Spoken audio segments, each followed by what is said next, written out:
My first question was how you feel about doing the Prime Minister potentially doing a deal with someone who the former Welsh Minister described as a Marxist. Well, that's not the way I look at it, actually. I think we have to compromise now. I think we have to recognise that there wasn't a parliamentary majority for the Prime Minister's deal. I deeply regret that.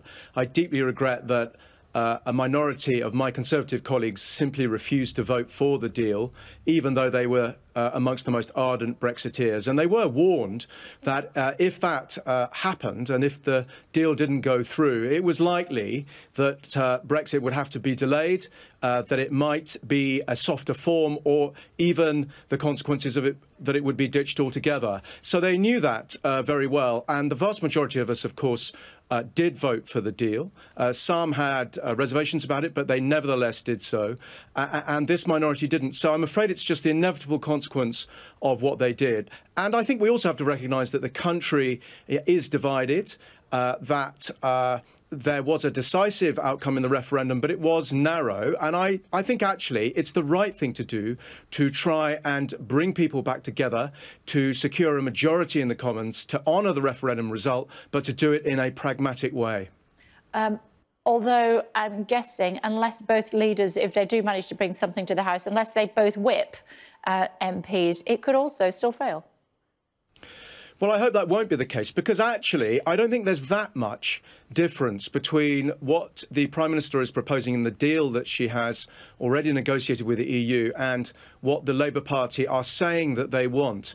There's an issue around the customs union, but actually there are customs proposals in the Prime Minister's deal. And although people are using very fierce language about the prospect of a customs union, I actually don't think there's that much difference. And this is all for discussion in the future agreement. The important thing is to get the withdrawal agreement done so that we can actually leave the EU, that we don't have to fight the European elections, and we can honour that promise and then move on. And then we can then have sensible discussions about the nature of our future relationship with the EU and the free trade agreement that we want to do. I think it's been immensely disabling that we haven't been able to conclude that withdrawal agreement. We should have had this vote in November.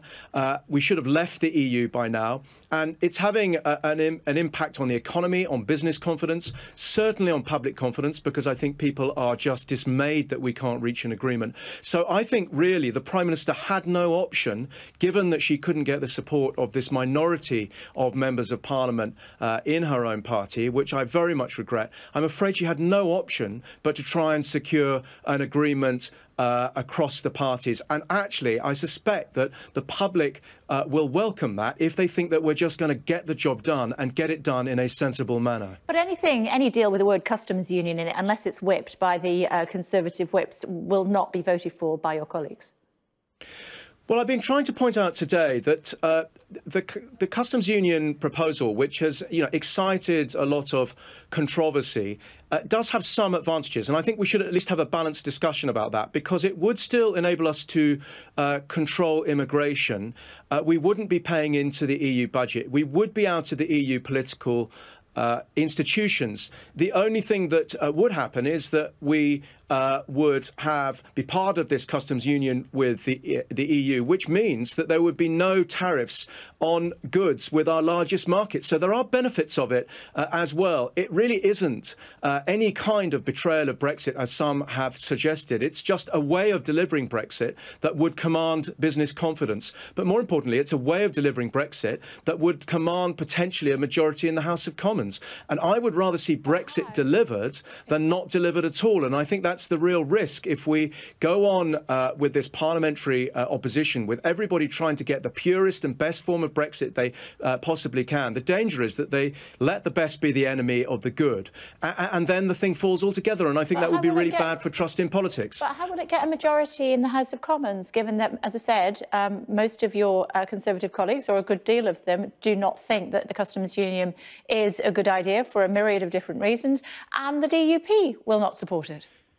Well, it very nearly got a majority last time, so I think it could do, and it depends what's negotiated. But what I hope is that we just have a slightly more calm and rational debate about what the implications are. There's no doubt that being in a customs union would restrict our ability to do trade deals with the rest of the world, and we must be upfront about that. It would. But on the other hand, it would be of great benefit to business for half of our trade and our trade in goods. We'd still have potentially the freedom to do trade deals on services, which is the growing part of our economy. So these things are about pros and cons and are about achieving a balance, but they're also about the art of the possible. They're about what we can get through. I would much rather have got the Prime Minister's deal through. But what I do feel, and I say this as somebody who campaigned very strongly to remain in the EU, I think we must honour the result.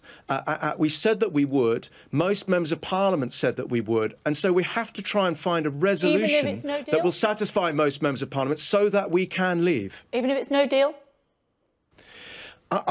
Well, the House of Commons has already said that it doesn't want no deal. And I think we should avoid it if at all possible, because it would be economically damaging. And that's clearly the view that the Cabinet has taken as well. And I understand why some say that they would rather now just have no deal, that they'd rather walk away. I understand that sentiment, but I don't think we can be governed by sentiment. I think we have to be cool-headed and rational about what the risks are and the implications. And I think the risks to the economy are just too great to want to go for a no deal. OK, so an extension then rather than a no deal if it comes to a short extension so that we can avoid the EU elections and hopefully get a sensible deal through and then have a rational and sensible discussion about the future relationship. I think the public are looking to us to compromise. But that has to be done by next Wednesday. Yes, there's very little time now. We shouldn't be in this position. We are because too many people have been taking up positions and refusing to move for them. That's not the majority in my party now. It was a minority.